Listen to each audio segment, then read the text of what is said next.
Okay, we're back again. Now, this painting here, I was asked to paint these horses by a girl I know, and both the horses needed to be together in a specific pose for a painting.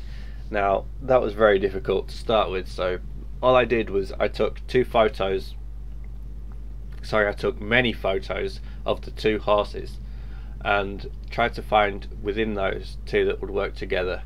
I spliced them together with Photoshop, and hey presto, I put some straw in the mouth so it looked like they were doing something, they weren't just sat posing for a picture, and then I got on with it. Now, this one was acrylic, which I don't often use, but at the time this is what I was doing a lot of, so I got on with it.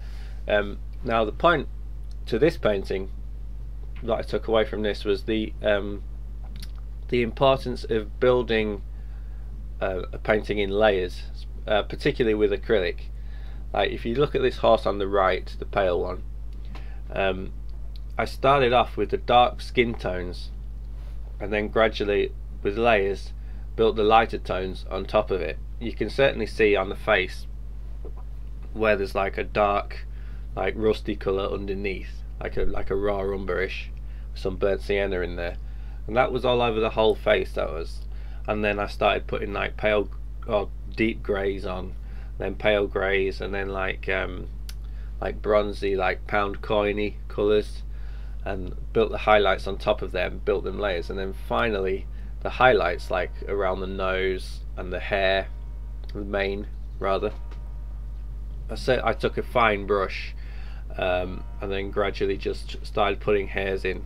I put some water on my brush and just spread them evenly to try and get that effect, and I think it kind of worked pretty well. The other obstacle with a painting like that was obviously the background.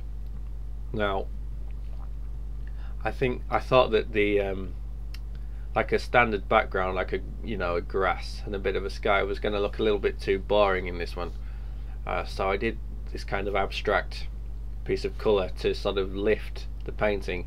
You can see the yellows that I've used appear in the horses as well, and I think I did that afterwards. I worked the colours into the horses so that they look part of the background rather than just sitting on top of a flat colour. That's quite an important point, because if you're going to do just like a one colour background, if you just paint your horses on top of it, or paint whatever on top of it, whatever you're painting, it can look just like you've cut them out and it's a collage and you've stuck them on. They've got to still sit into that as a picture, so because it's their environment, you want them to be part of it, so it looks like a complete altogether painting. Okay.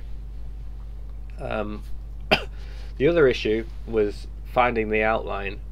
Now, this is something that occurs all the time in painting. You have to, when you put a background in, you want your focal point, which of course is the horses in this instance, to really stand out against it. So the tones of your background don't want to match that of your focal point. Okay, so if you look at this horse on the right, for instance, excuse me, it goes almost white where it meets the back leg of the darker horse, and then it stays white until it reaches this shade under its chin, not its chin, like it's where it meets its neck. Okay, and then it gets darker as it meets this highlight down its own leg.